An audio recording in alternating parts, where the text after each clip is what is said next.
Oke, Assalamualaikum warahmatullahi wabarakatuh. Perkenalkan, nama saya Fazauli Maruf dengan NIM 1010-924-000016. Saya di sini ingin mempresentasikan yaitu materi pertama yang diajarkan oleh Pak Roni pada hari Kamis kemarin. Di sini saya sudah membuka PPT yang sama dengan Pak Roni kemarin. Di sini saya akan menjelaskan apa yang saya pahami di materi ini. Oke, kita mulai. Materi pertama itu kemarin tentang besaran dan konsep pengukuran.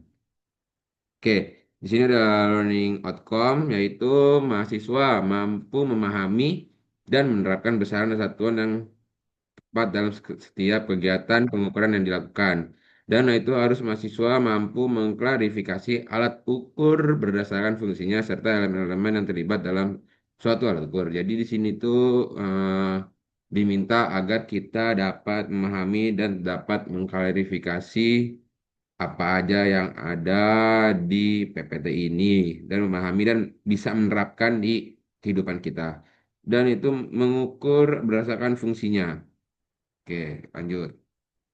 Nah, di sini ada sub yang pertama, yaitu proses pembandingan, yaitu pengukuran adalah kegiatan atau proses membandingkan secara kuantitatif antara standar yang telah ditentukan sebelumnya dengan yang diukur. Nah, maksudnya apa? Nah, di sini kan ada standar ini yang diukur, itu masukan dan hasil itu pembacaan. Nah, di sini itu ada proses perbandingan itu di sini itu tempatnya pengukuran. Karena kan eh, yang diukur kita masukkan, terus di sini kan harus diproses dulu, yaitu pengukurannya. Nah, habis selesai semua, keluarlah hasilnya, yaitu hasil pembacaan. Nah, ini standarnya masuk. Lanjut. Nah, di sini tuh standar pembandingan harus memiliki karakteristik yang sama dengan besaran yang akan diukur.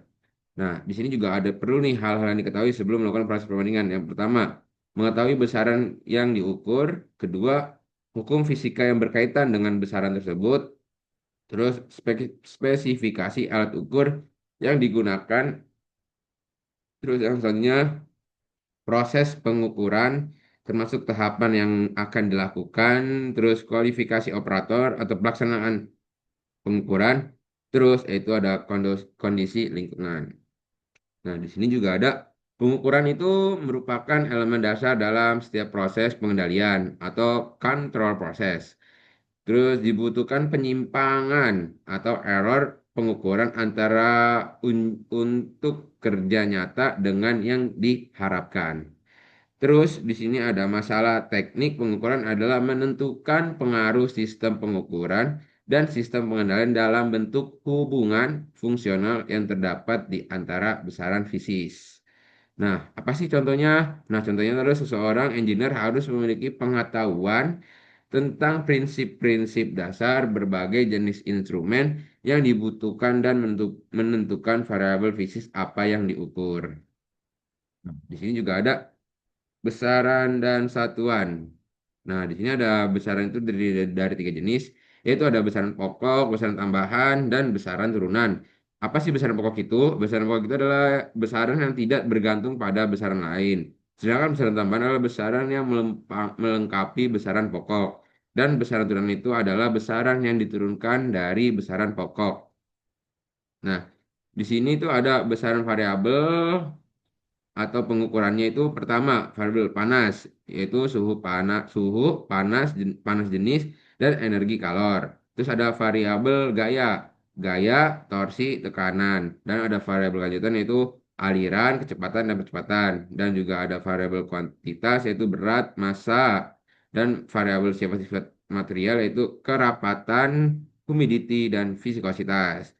Dan ada lagi variabel listrik yaitu tegangan, arus, tahanan, konduktansi, kapasitansi, dan impedansi. Nah, di sini nih ada besaran pokok. Ya, di sini tuh contohnya tabel. Tabelnya itu berisi kayak gini, ada besaran pokok, satuan, notasi satuan, dan dimensi. Nah, besaran pokok itu ada panjang, massa, waktu, temperatur, kuot arus listrik, dan instansi cahaya, dan jumlah zat. Ini satuannya untuk panjang meter dan ini adalah seterusnya. Notasi satuan juga meter itu M dan dimensinya itu L.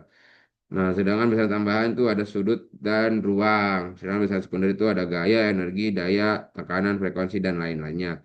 Ini ada di dalam label. Nah, untuk satuannya itu ya kayak biasa, gaya itu Newton, energi itu Joule, daya itu Watt, tekanan itu Pascal, frekuensi itu Hertz. Nah, untuk lambang satuannya kan kayak kita udah tahu. Newton itu udah pasti N, Joule itu J, Watt itu W, untuk Pascal itu PA, untuk Hertz itu HZ. Oke, dilanjut. Hmm. Nah, di sini ada contoh besaran turunan. Untuk gaya diturunkan dari besaran pokok massa atau M, untuk selang panjang itu L dan waktu T. Untuk bisa dihitung gayanya itu sama dengan massa kali percepatan.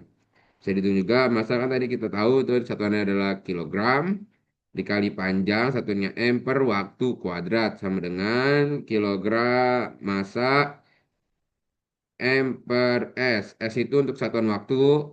Nah, sama dengan KG M per M kali S pangkat minus 2 itu sama dengan Newton. Atau sama dengan tadi apa? Betul, gaya.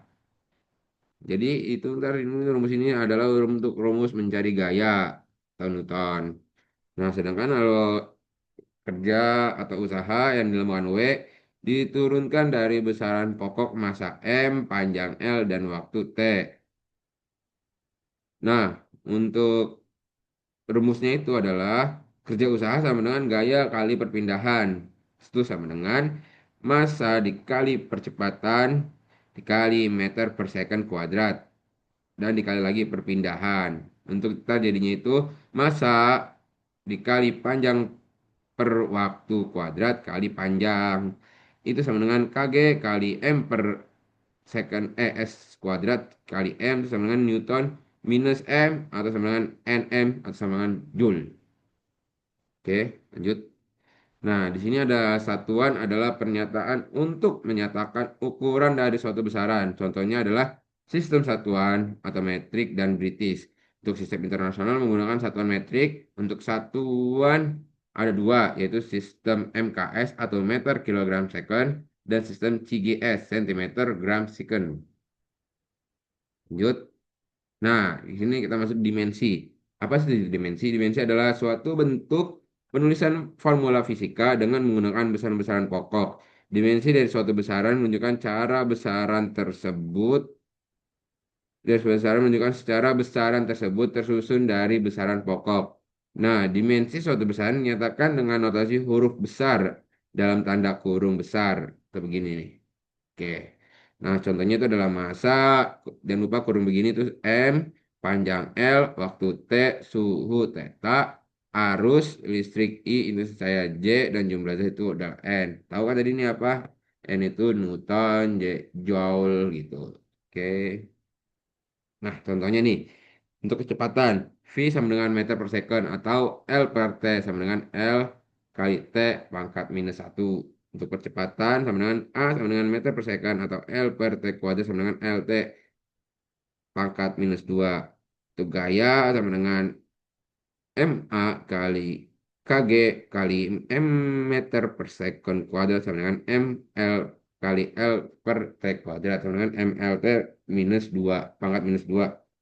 Untuk daya itu sama dengan F kali V sama dengan KG kali meter per second kuadrat kali meter per second itu sama dengan M kali L per T kuadrat dikali L per T sama dengan ML kuadrat dikali T minus 3. Nah, bisa lanjut nih untuk momentum dengan momentum itu P ya. Ini tuh ini satuan dari yang ini semua. Ini satuan dari yang ini semua. Itu MV sama dengan KG kali meter per second itu sama dengan M kali L per T sama dengan MLT minus 1. Nah, alat ukur. Alat ukur adalah suatu yang digunakan untuk membantu kerja manusia dalam melakukan proses pengukuran. Jenis-jenis alat ukur itu ada alat ukur dimensi, jangka sorong, mikrometer, balok ukur, feeler gauge. Untuk alat ukur massa itu timbangan dan komparator. Alat ukur mekanik itu takometer, torsimeter, stroboskop, Nah, untuk alat ukur fisik itu ada gelas ukur, densitometer, viskometer, flowmeter. Untuk alat ukur fisik itu ada voltmeter yang sering ada di praktikum-praktikum kita, amperemeter juga ada, dan multimeter. Untuk alat ukur suhu itu ada termometer dan termostat. Nah, ini adalah contoh-contohnya ya. Nah, ini jangka sorong, ini mikrometer, ini Taylor Gauge, ini timbakan, komparator, tachometer, torsimeter, dan stroboskop. Nah, ini juga tadi ada gelas ukur, densometer, fisikometer, voltmeter, multimeter, amperemeter, termometer, dan termostat. Nah, fungsinya apa sih dari alat itu? Yang pertama adalah penerapan instrumen sebagai alat ukur. Yang pertama adalah pemonitoran atau monitoring proses dan operasi dan pengendalian untuk controlling proses dan operasi. Terus untuk analisis teknik eksperimental. Nah, untuk suatu instrumen harus mampu memberikan hubungan fungsional antara besaran yang akan diukur dengan besaran yang ditunjukkan oleh instrumen. Nah, di sini ada pemonitoran atau monitoring proses dan operasi. Nah, di situ ada instrumen berfungsi sebagai alat monitoring tanpa melakukan fungsi pengendalian. Contohnya termometer ini ya, barometer, anometer yang digunakan pada medan meteorologi dan geofisika untuk memberikan informasi kondisi klimatologis suatu daerah. Ya lanjut, pengendalian atau controlling proses dan operasi. Nah, instrumen bertindak sebagai komponen sistem pengendalian otomatis untuk mengendalikan setiap variabel yang terlibat dalam suatu proses. Contohnya, yang pertama sistem pemanas yang menggunakan jenis pengendali termostatik untuk elemen bimental sebagai sensor suhu untuk memberikan informasi suhu yang dibutuhkan untuk memfungsikan suatu sistem pengendalian.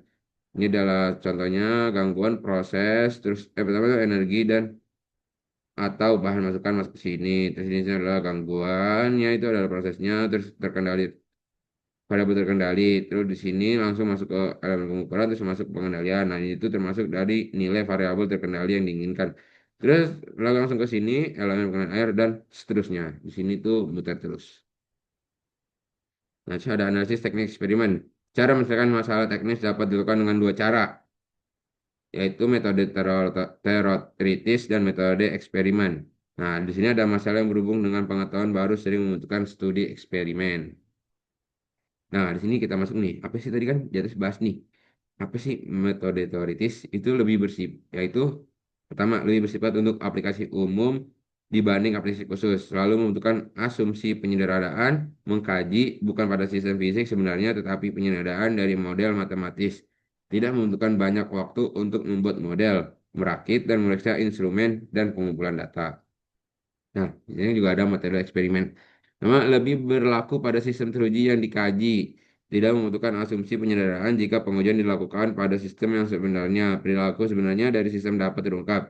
Diperlukan pengukuran yang akurat untuk memberikan gambaran yang benar. Karakteristik dari semua peralatan pengukuran dan perekam atau recorder harus dikuasai. Diperlukan sistem sebenarnya atau skala model jika digunakan skala model kesamaan dari semua bagian harus dijaga. Terus membutuhkan waktu yang lama untuk perancangan, pembuatan, dan penyusunan peralatan. Pokoknya eksperimen itu kayak kita harus mengkaji atau mencoba-coba gitu. Nah, kualifikasi elemen sistem pengukuran. Elemen sistem pengukuran dikualifikasi berdasarkan fungsinya, pengeluarannya, cara kerja, dan sumber daya. Nah, di sini kan kualifikasi berdasarkan fungsional. Ada elemen perasa utama, primary sensing element, dan elemen pengubah variabel, elemen manipulasi, dan elemen penyaji data. Nah, elemen perasa utama nih, yang tadi nih kan, itu adalah elemen ini berfungsi sebagai pengindra utama yang mengubah bentuk energi yang akan diukur ke bentuk energi lain yang mudah diukur. Instrumen selalu menyerap sebagai energi dari medium yang diukur. Besaran yang diukur selalu terganggu oleh kegiatan pengukuran, sehingga pengukuran sempurna secara teoritis tidak mungkin terjadi. Keluaran dari elemen pengindra berupa variabel fisik, contohnya pergeseran tegangan listrik. Terus instrumen dapat berfungsi dengan sesuai kebutuhan dapat dilakukan dengan mengubah variabel yang diukur ke dalam bentuk variabel lain yang lebih sesuai, tetapi tetap mengandung informasi sinyal asli. Terus elemen yang mengubah variabel tersebut disebut dengan elemen pengubah variabel atau variabel conversion element.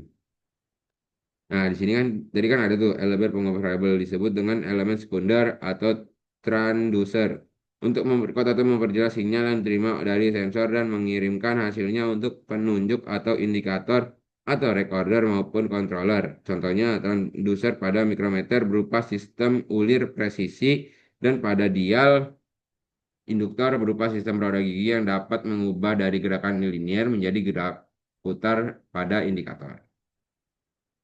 Nah, untuk prinsip kerja alat ukur tergantung pengubahnya yang dapat dibedakan menjadi beberapa prinsip kerja yaitu sistem mekanik, sistem elektrik, sistem optik, sistem pneumatik, dan sistem gabungan yaitu optomatik, optoelektronik, dan mekatronik. Nah, di sini ada masuk elemen manipulasi. Elemen manipulasi berfungsi untuk mengubah energi atau besaran dari elemen sekunder untuk mempermudah pengamat atau pembaca skala. Manipulasi ini merupakan suatu perubahan nilai numerik yang mengikuti aturan tertentu, tetap sifat fisik dari variabel tidak berubah.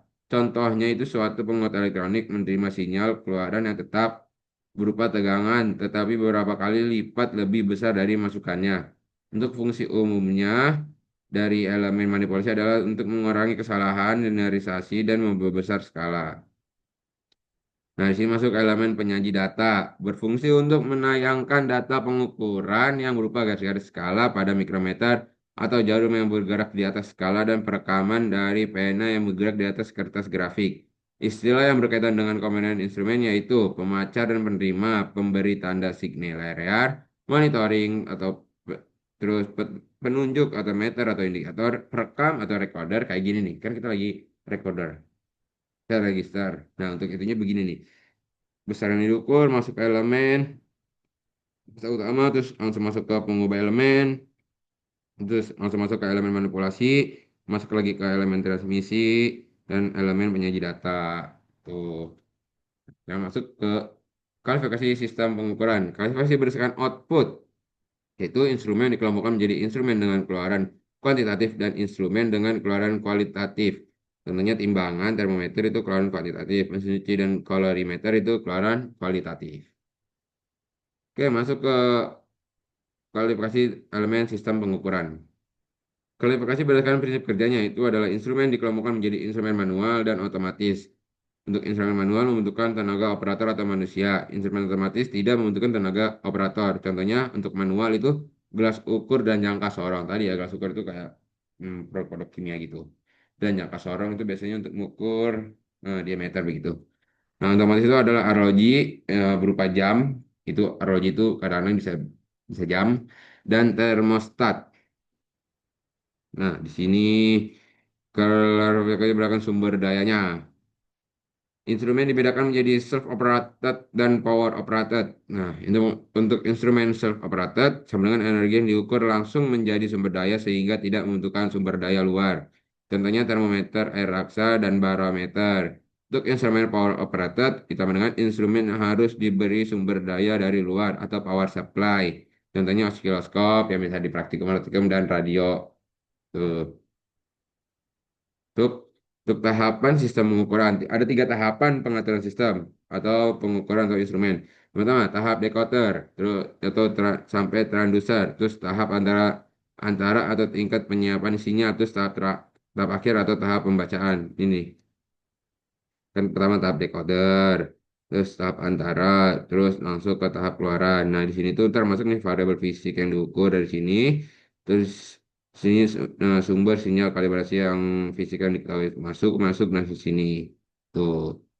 Ini itu sama sinyal umpan balik untuk pengendalian. Ini sinyal masukan, sinyal kalibrasi. Nah, sinyal ini teman mau di sinyal yang ditranduksi terus jadi sinyal yang dimodifikasi. Nih, oke. Nah, pemilihan alat ukur nih, faktor pertimbangan alat ukur, faktor teknis, faktor praktisan, faktor ekonomis.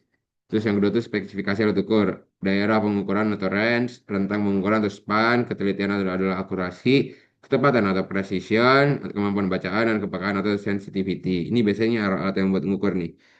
Nih, ada meteran, angka sorong, ini semua nih kayak gini nih. Ini arloji, kayak gitu.